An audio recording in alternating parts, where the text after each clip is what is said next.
Hey everyone, it's Bethany. Welcome back to my channel. In this video, I am participating in an Instagram hop with Pink Fresh Studio, and they sent me over a product from their latest release. Look at these gorgeous floral stamps. I'll link everything down below. They come with a coordinating stencil, which you know I love, and then of course the coordinating dies. They also have a washi tape that is amazing, and in a video coming up, I'm going to show you how to use something like that.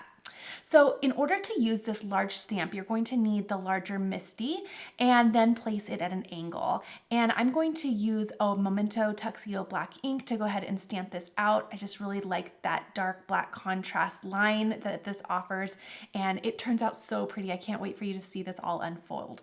So I'm going to go ahead and stamp that twice just to make sure that it is nice and bold, and look how that turns out. So pretty. Next, what I'm going to do is just secure this whole piece of paper to my mat because we're going to start a lot of stenciling. And like I said, there are 6 stencils that come with this set. So what I did was I actually decided, instead of pulling 6 colors, I thought it would be best to just pull 3 colors, and then I'm going to do one of them more heavy-handed and one more light-handed. I really like doing that just to not overthink my colors, and it always just works for me. So I just think a little bit simple with my colors, and then I just layer them one on top of the next. So that first one was a pretty pink. I'll link all the colors that I used down below. Then we have a nice orange, and I love how this is turning out. It looks so pretty, and you can see that I'm just layering again the same color one on top of the next, just going a little bit heavier handed on that second application to give it a little bit more, but it just turns out so pretty. I love how that looks.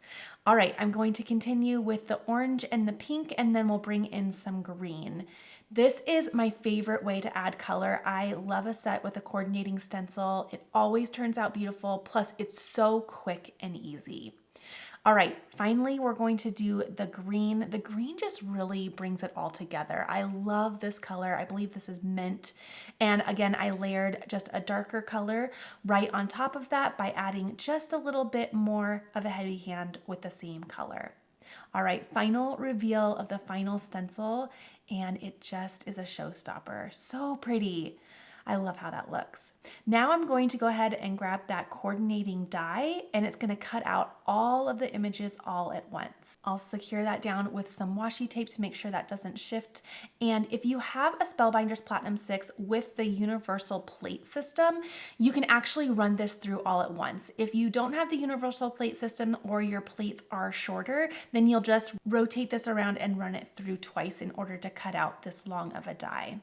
That's how they turned out. Aren't they pretty? I love the white outline around it. For me, it's just so beautiful. So now I'm going to use an A2 layer die set to create a little window opening in this card. But before I do that, I'm going to trim down this panel. This is just 80-pound cardstock, and I'm trimming it down to 4 inches by 5 1/4. That way I have just a nice 1/8 of an inch margin around my card. And now I'll trim out that little window. I have a really cute idea that I thought would be really fun with this beautiful stamp set, so I just really want to see this come to life. So there's my little opening, and I'll take all of my little die cuts, and I thought I would just kind of peek them in the little corners of this little window and hopefully back it with a colored cardstock. Now, you see me getting a little lazy here. You could use liquid glue, but I thought I'm just gonna put a little washi tape on here. All I need is for this to stay put, because once I put this on my card base, I'm going to have a lot more adhesive that is going to make this much more sturdy. So it will be more permanent than just the little washi tape, but for now, that's just securing it, and I think that's just fine. But go ahead and use liquid glue if you want something different. All right, so this is how that turned out. I really like the look and the movement of that. And then I'll just cut off those surrounding edges so that it all fits and frames just like that. Okay, now I'm going to take a piece of colored cardstock, and I'm going to use this to create my background. So I'm going to do a little pop of color, and I loved this color. I'll link it down below as well. So I trimmed that down even further. So I believe the final dimensions were 5 by 3 3/4. And as you can see, there's a smaller 1/8 of an inch margin around that one. And now I'm going to take some foam squares. You could do foam tape if you'd like, but I want to build some dimension here. So I put them all over the back, as you can see, and I'm just using a weeding tool to help get those little backers off. Then I'm going to put this colored cardstock right on the back. I think this is such a pretty color and I love what it does to the ink colors. I think everything just complements each other so beautifully and I love the pop of color there. Then I'm going to take one more of those little die cuts and I'm going to save that for the top and do a little layering here. I thought it'd be pretty to include the frame a bit here. So it's going to interact with those initial blooms that are on the pink cardstock, but then also interact with that frame there. So now I will use the Score Buddy to create my top folding A2 size card with a final dimension of 4 1/4 by 5 1/2. And then I'm going to apply liquid glue to the back of my panel. I have enough dimensions, so I'm going to just use liquid glue to attach this.